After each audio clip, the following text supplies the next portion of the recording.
भक्त के यहाँ मांग कर खा लो, लेकिन साकत के यहाँ निमंत्रण भी मिले तो ना जाओ, जो भगवत विमुख है या जो मांस मदिरा व्यभिचार आदि करते हैं ऐसे लोगों के घर।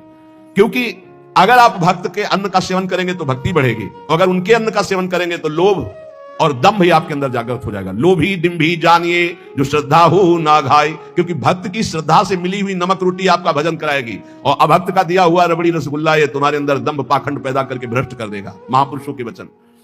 बिहारी दास दुर्लभ लह्यो तन पूर्वे सब काम, न तरुजई है राईगा भजले श्यामा श्याम। ये बड़ा सुंदर मनुष्य शरीर मिला है, श्याम का भजन कर लो नहीं बहुत बड़ी हानि हो जाएगी। विषयन को संग सर्वथा तजमन निज जी जानी, वह करे तिहि चिन्ह आपसों यह बड़ी भक्ति बिचहानी। विषयी पुरुषों का संग न करे, नहीं तो तुम्हारे भजन को लूट ले जाएगा और अपने समान तुम्हें बना देगा। ये महापुरुषों के वचन। विषयी भक्तों का संग आपके भजन को लूट लेगा और आपको अपना जैसा बना देगा।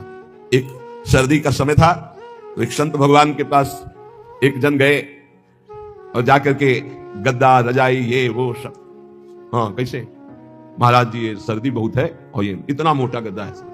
हाँ तो बोले हमारे पास किसके लिए आते हो? बोले महाराज जी भजन के लिए आते हो। तो हमारे जैसे बनने के लिए आते हो या अपने जैसा हमको बनाने के लिए आते हो? उठा ये सब, चल भागो यहां से। ऐसे ही भगा दे, उठा इनको सब, चल भागो यहां से।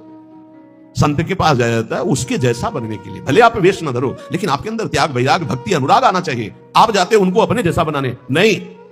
विषयन का संग करने से भजन का नाश हो जाता है और वो आपको अपने जैसा बना लेते हैं। श्री बिहारी दास जी कहते हैं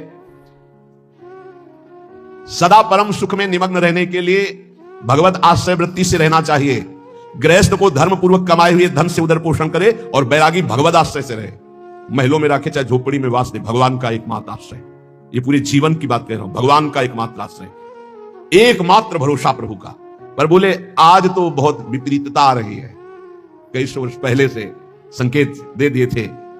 भर्म बढ़ रहा है, चाहे गृहस्थ हो चाहे विरक्त, एक दिमाग में बैठ रहा। कल भी चर्चा हुई थी, पैसा पैसा कैसे आवे, बस एक दिमाग में बैठ गया। चार लोग आ रहे हैं तुम्हारे पास तो भगवान की भक्ति के लिए आ रहे हैं, इसका कोई मतलब नहीं समझा जा रहा। भक्ति आ रहे हैं तो मतलब पैसा पैसा। इत पैसा उत प्रेम बिनु क्यों करे श्याम समीत, आवत जात भरम बड़े हो गई प्रीति प्रतीति। आजकल केवल पैसे पर प्रतीति हो गई। कोई आ रहा है, कैसे पैसा निकाला जाए इससे। भगवान पर विश्वास नहीं है कि हमारा भरण पोषण विश्वम्भर भगवान करेंगे, नहीं। भगत ये जो संसारिक लोग आ रहे हैं, कैसे इनसे हम पैसा निकालें। बड़ा विचित्र खेल है, बड़ा विचित्र खेल है। तो आपको सच्ची कहते हैं, ऐसी धर्म से नहीं चलने दिया जाता।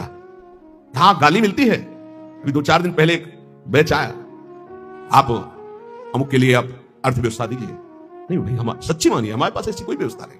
जो कुछ आ जाता है उससे भरण पोषण होता है, हम किसी को देने लायक नहीं हो। ऐसे 150-500 वो बात अलग है। ऐसे नहीं हम कि किसी को 10-20-50 हजार हम डोनेशन दे सके, मैं बाबा जी नहीं, हमारे पास नहीं। जो आता है उससे हमारे संत जनों का भरण पोषण, श्री जी का दुलार होता है, बिजली का बिल पड़ता है। अरे भाई वो बड़े कड़वा बोले, हजारों लोग आते हैं, हजारों लोग आते हैं तो पैसे के लिए केवल। तुम बाबा जी मैंने पैसे के लेने के लिए हजारों लोगों का हमारा मिलन जुलन है।